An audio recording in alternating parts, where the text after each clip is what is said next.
Hey there, Podbean fam. We are back for another episode. We are on episode 12. My name is Shay. I'll be your host as well as Erica. How are you doing? I'm doing good. As usual. We had a long weekend. We were just coming off a Memorial Day weekend. What'd you do? Nah, I just stayed at home. It's a long weekend. Might as well just use that time for, just sleep in and relax.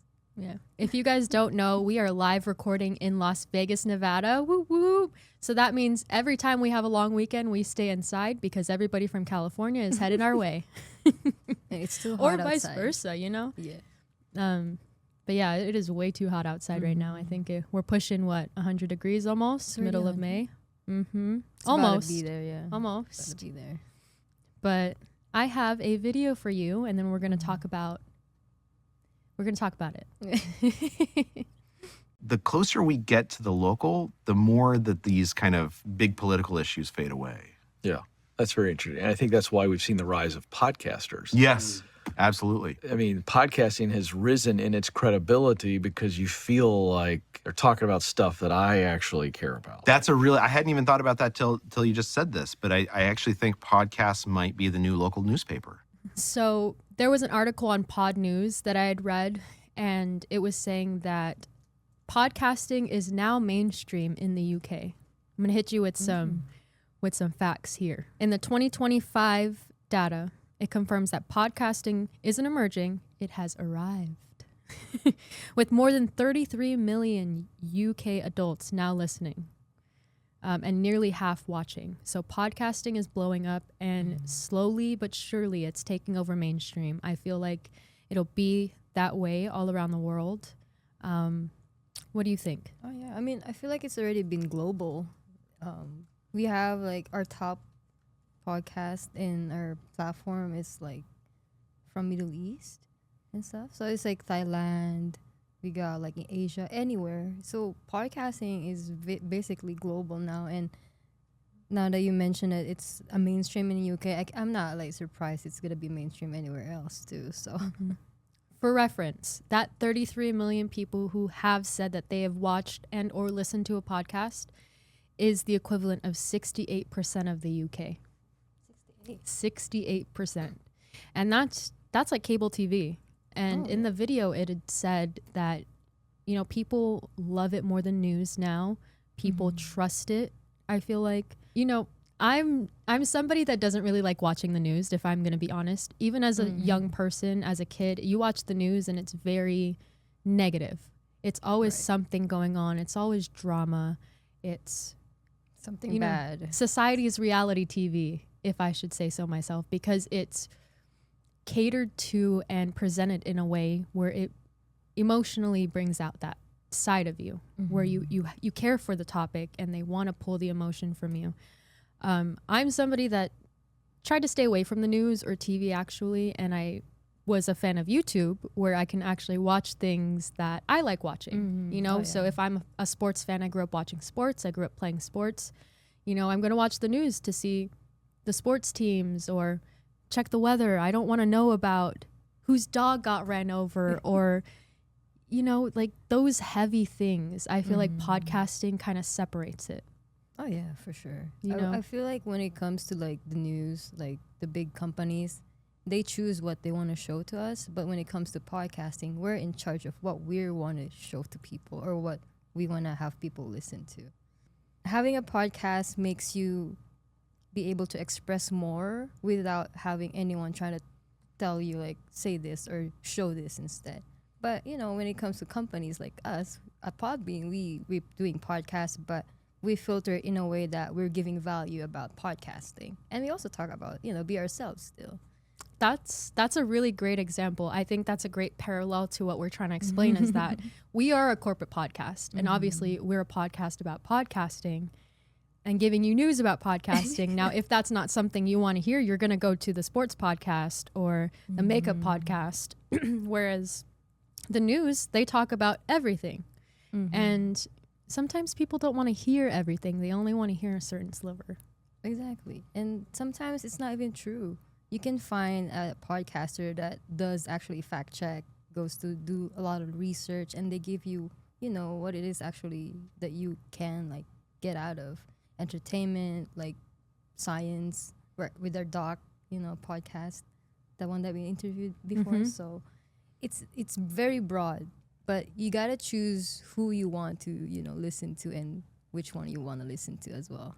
Yeah, especially with news and everything, you know, that's going on with opinions and how people have differences of opinions. I feel like podcasting is a way to separate that, where you can actually listen and retain information. Whereas sometimes when you're watching the news and you're trying to retain this information, you also have a side opinion on the person reporting it, or you have an opinion on the stance that they're taking in which they present the idea or the concept. And some podcasters or reporters who have podcasts are very open and blunt and say, this is the facts. Now I'm going to tell you how I feel about it. So it leaves room for you to have a conversation as well. Whereas I hate to say propaganda, but being fed information in a way that I would hope it sways you, or that I would hope you have the same opinion as me. Podcasting is have your own opinion, but listen to mine. Exactly. Yeah. Jumping right into that and swinging on to some software highlights that I would like to talk about. A Podbean software highlight that I really want to emphasize is using AI with Podbean. Listen, AI is taking over. Everybody is using ChatGPT. You know, people want to maximize, if you want to maximize your podcast's reachability, I would consider using SEO. I would consider looking into Podbean and podbean.com. And we teach you all of the ways that you can optimize your podcast. We even have live webinars that talk about it. But we're going to keep talking about AI. So one of the biggest reasons that I think is transcription and accessibility. So as soon as you publish, Podbean can generate an accurate transcript for your episode. And I feel like that's a huge win for accessibility because it's more searchable content in the search engines. It takes the context and the content of your podcast and puts it in a way to where if somebody is looking for the context of your podcast, they're going to find it.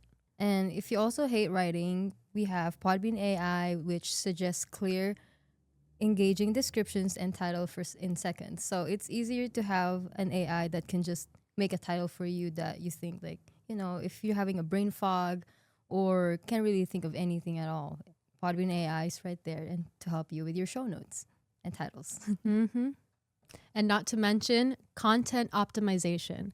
That's another huge thing because we spend so much time from top to bottom. I'm a host, I'm a video editor, I'm the producer, you know, and I'm social media manager. So with all those things that you have to put your brain power to, please relinquish some of that duties to AI. And another great feature that we have is content optimization. So basically, if you don't know how to title your show or put a description in there that clearly states what your podcast is about, Podbean does it for you.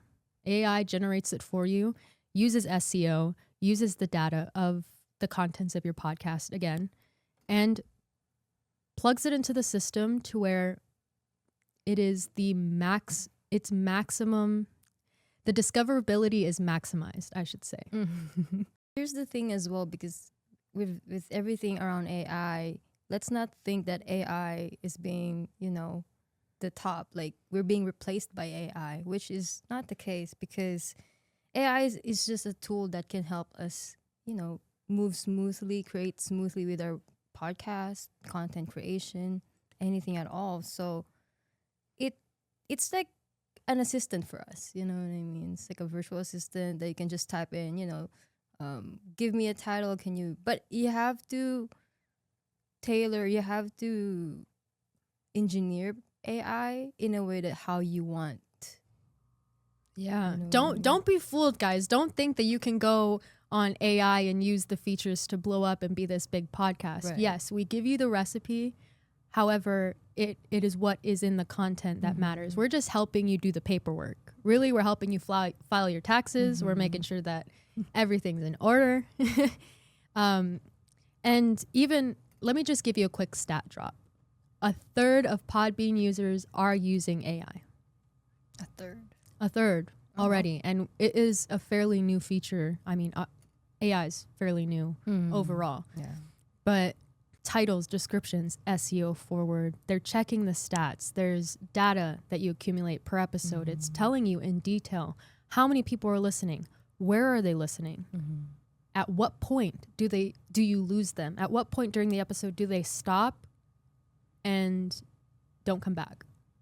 So take advantage of AI, take advantage of stats and growing and optimizing your podcast to meet the social standards these days, because it's not like YouTube where you got 20 YouTubers across the globe that are famous. No, you have well over 3 million podcasts. Right, exactly. Well over at this point.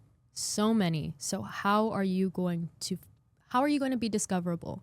If a third of the users are already using AI optimization, you're already behind the ball, truthfully.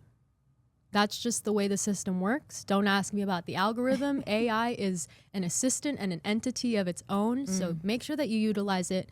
Make sure that you're using all the features that Podbean is giving you with your account and with your plan. There's so many things that people don't necessarily realize comes with Podbean.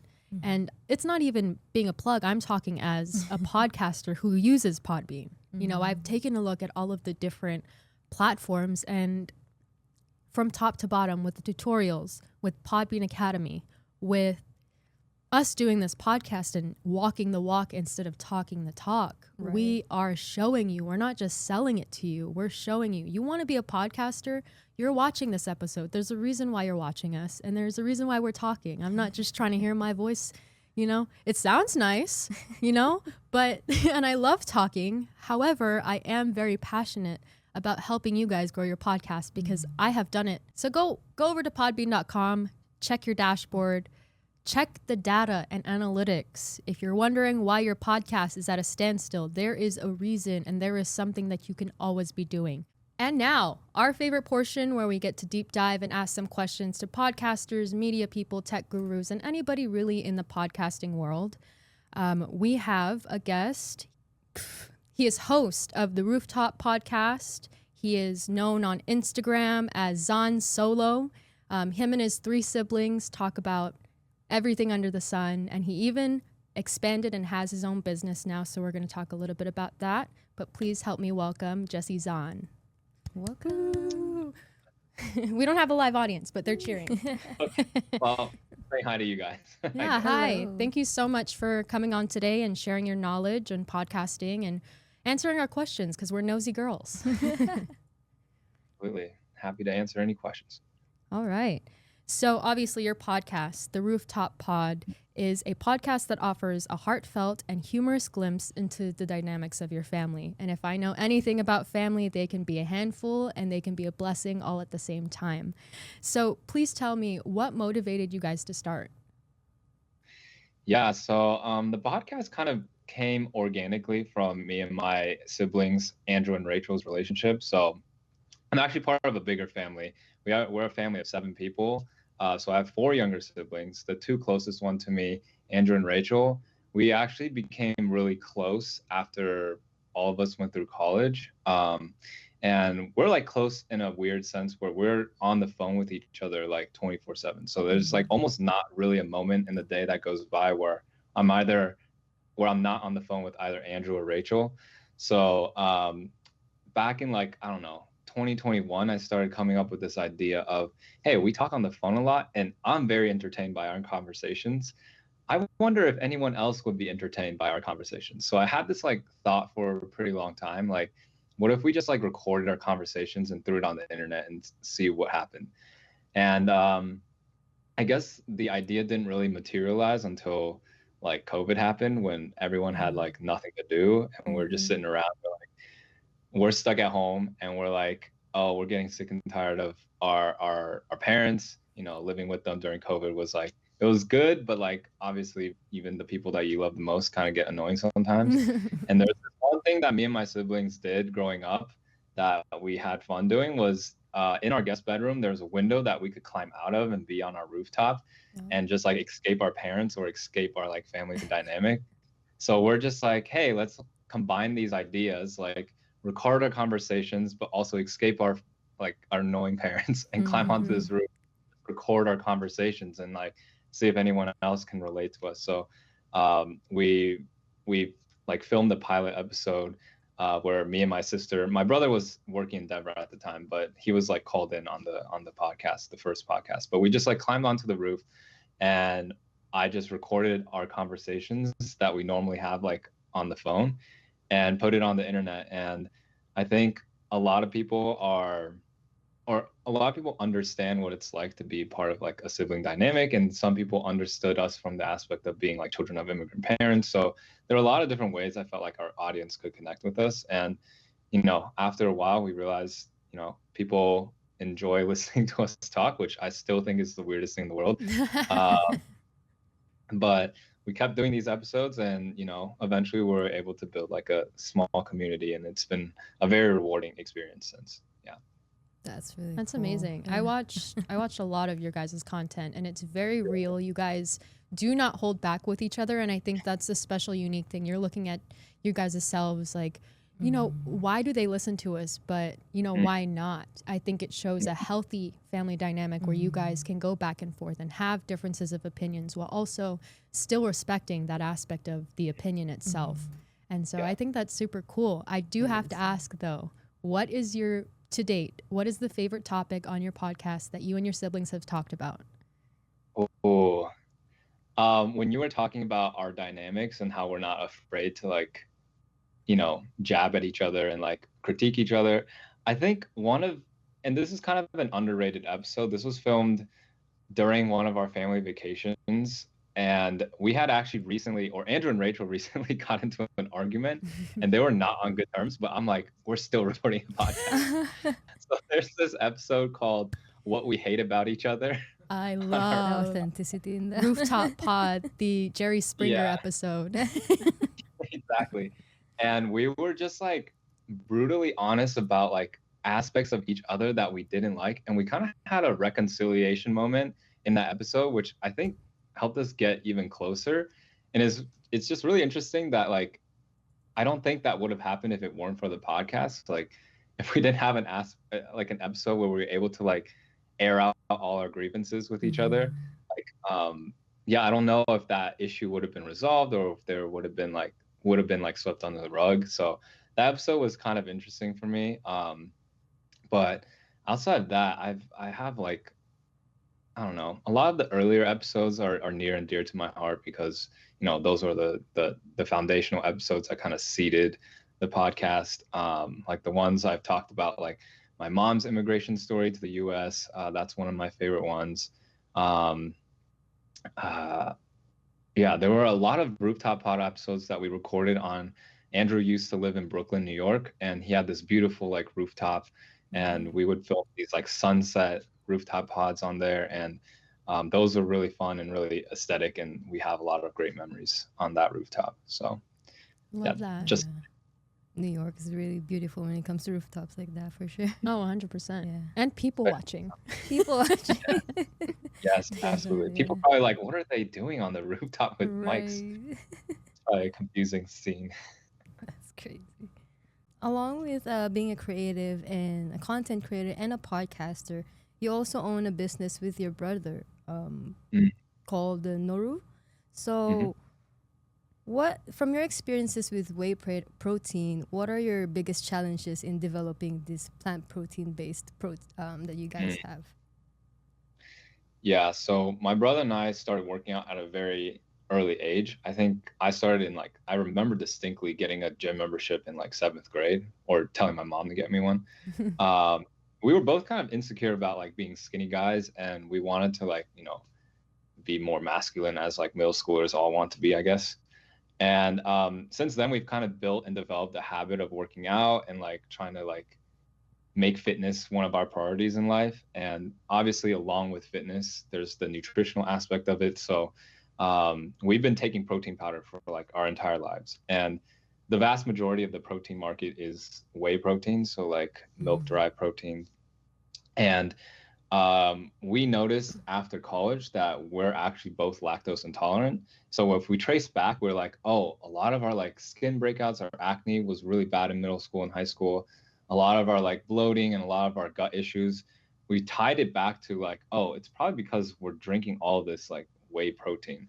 And like that was what we chose because that's broadly what was available. So when we noticed that, we decided that we wanted to try like vegan proteins, and the stuff that's on the market is mostly pea protein based. And if you've ever had like a pea protein like shake, it's kind of nasty. And we're just like, what do we do if we can't drink protein? If we can't drink whey protein and we don't like the taste of plant proteins that exist. So we had this idea like even before we started the podcast. We're like, we should start like a really tasty like plant protein, but we had no idea what we were doing at the time, and we had no idea like how to even start a business. And one of the really great things about the content creator community is there's a lot of people that have a lot of diverse expertise. So we met a lot of people that could like give us actual ideas on how to start a brand. And obviously starting social media, you kind of develop like an audience who cares about you and cares about what you guys care about. Andrew is like a content creator that does a lot of fitness and lifestyle stuff. So he also noticed that in his following, there are a lot of people who felt like there was a product gap in like the plant protein space. And so we obviously wanted to create a plant protein that was authentic to who we are. So we chose flavors that where we grew up with, like black sesame, taro, and now we also have a matcha flavor. And we basically worked with manufacturers and learned a lot about that process and created a product that we were really excited about and something that I personally take like every single day. And it's been a really fun journey because we've got to work with our friends through this. And obviously I get to work with my brother, who complements me really well in the business and also like, you know, friendship dynamic. So yeah, it's been a really fun process learning how to create a business and like learning how to integrate it with my like social media platform. Yeah, all of it's been a pretty fun learning experience so far. That's so cool. So obviously your experience with social media and the Rooftop Pod, do you think that has helped you create a better marketing strategy? Knowing what you know now, do you feel like maybe it was easier doing the Rooftop Pod because you had no expectations and now you're like, I know I need to do these things? Or do you feel like because you were introduced and learned the structure that it's easier now? Easier to do the Rooftop Pod or easier to do Noru? Just in marketing terms. So when you launched Noru, did the Rooftop Pod help you in a sense because you were established? Or do you think that it was a little bit easier doing the Rooftop Pod first because you had no expectations and, you know, you were just kind of going with the flow and it just blew up? Yeah. The Rooftop Pod, no planning, no strategy. No, I just like, let's throw clips on the internet and see if people like them. I think I saw a few people doing it back in 2022. I was like, oh, people just record themselves and make clips from their thing. So I was like, I'm going to try to do the same thing. And like, honestly, that's just what social media and marketing is these days, is creating these like short clips or these short like videos that grab people's attention, create a certain vibe, certain brand image that people are either attracted to or not. And then if it's associated with a product that a person needs or not, it can really help determine whether or not they want to buy that product. So it definitely gave me a lot of the skills I needed to start a brand. So like learning how to like use a camera, record videos, how to edit and everything. Those are all things that you learn when you're creating content. And I had all those skills when me and Andrew, I guess, both came into starting Noru with those skills. And obviously those are skills that you kind of need these days to start your own business. Marketing is probably like, I think 90% of a business's success. If you don't have marketing, then you can't sell anything. So yeah, so Rooftop Pod definitely helped. Content creation, social media, all helps creators develop their business ideas, I would say. As a business owner, content creator, and a podcaster, can you give us a piece of advice for our listeners? I tell people all the time, try social media. Just like, I know it feels cringe at first, but everyone like when you first start posting, it's gonna be cringe because like you're making videos for no one to see, and obviously that doesn't feel good. But like if you do it consistently, eventually you'll develop an audience. And it can just make sure you do it. Make sure your social media platform is built on something you actually care about and something that you're passionate about. So for us, me and Andrew, or for the Rooftop Pod, it was really easy because I love my siblings. We all love each other and we talk all the time anyways, and we're all yappers. So like podcast kind of grew organically out of that. And Noru is something that me and my brother care about: fitness, nutrients, or nourishing your body. So that was also like an organic outgrowth of who we are. A lot of people who try social media trying to do something that they're not actually passionate about, something that they're not actually interested in, you can see and you can sense that in their content, and usually those people don't do super well. So like I would just encourage you to find something that you're really interested in, put it on the internet, see if other people can relate, and you never know, like this could turn into some like a huge blessing in your life. Social media and content creation has been an incredible blessing. I've been able to meet so many cool people, like have so many cool opportunities to travel and stuff because of doing social media. And I would have never thought that would have happened like if you told me this like 10 years ago. So That's true. Yeah. Yeah, Thank you. that's awesome. And obviously, please summarize and shout yourself out. Tell us where we can find you. Tell us your website, and then anything you've got going on. Yeah. So my Instagram handle is @ZhanSolo, Zhan_solo. The YouTube, TikTok, what other platforms? Any platforms where you want to see podcasts. The Rooftop Pod is where you're going to find our podcasts and our clips. Actually, I haven't actually announced this on any of my other platforms, but if you listen to our podcast, you'll notice that we haven't posted in quite a while. We've been kind of taking a break while my sister Rachel has been finishing her master's degree. Wow. But my sister just finished her master's. I just defended my PhD.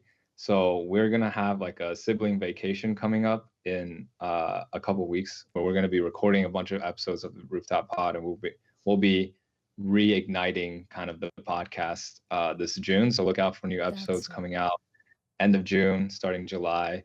We'll be filming a ton of content, not just podcasts and stuff. So look out for new content coming out from the Rooftop Pod. Yeah, That's and look out for the exciting. rooftops. You might see them filming. Yeah. Yeah, That's so, right. so the idea is we're for our sibling vacation, we're hiking the Dolomites, so the mountains.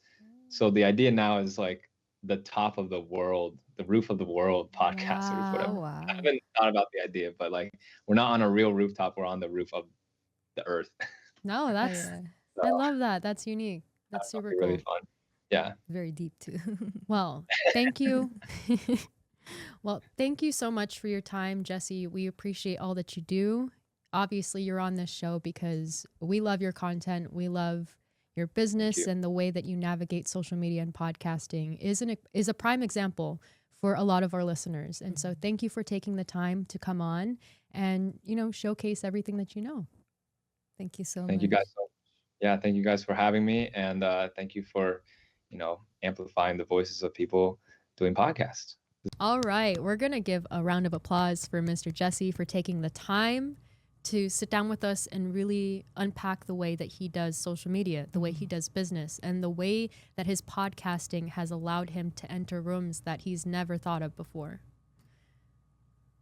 I like that. But it's just like that one thing that caught my attention when it comes to his podcast was like he built this podcast with his siblings, That alone, having a relationship with your siblings, building something together is, I would say, very powerful. Like you can never have, I wouldn't say, some people doesn't have like that type of relationship with their siblings, and witnessing that with him is just like kind of warms my heart because it's very genuine to build that relationship and connection, and you have similarities as well. It's just like it's very few and far between. Yeah. And he's so humble. He was sitting there like, I don't know why I just started uploading. I don't know why people like listening to us talk. And it's like, dude, how many siblings are out there having candid discussions openly Right. and accepting each other's opinions. And I've Exactly. seen so many of their videos, and they're so introspective, and they ask each other questions. And I feel like that really helps you grow as a person. You know, you have friends, but your friends have only known you from the point that they've met you. Your siblings have known you pretty much your whole life. They know your family dynamic. They know what you did. You know, when you're having an existential crisis, which I do a lot, you can sit down and talk to your siblings about, this is why I'm feeling this way, or I don't know how to pinpoint when I'm feeling. When they're like, oh, remember that one time when we were 6 years old and, you know, dad pushed you into the pool and now you have a fear of water? Like, that's where it came from, you know? Instead of paying $500 and 8 weeks of therapy, they can just unpack it right there. Sibling to sibling right there. I mean, I wish I could do that. I'm the eldest of 5, just like he is.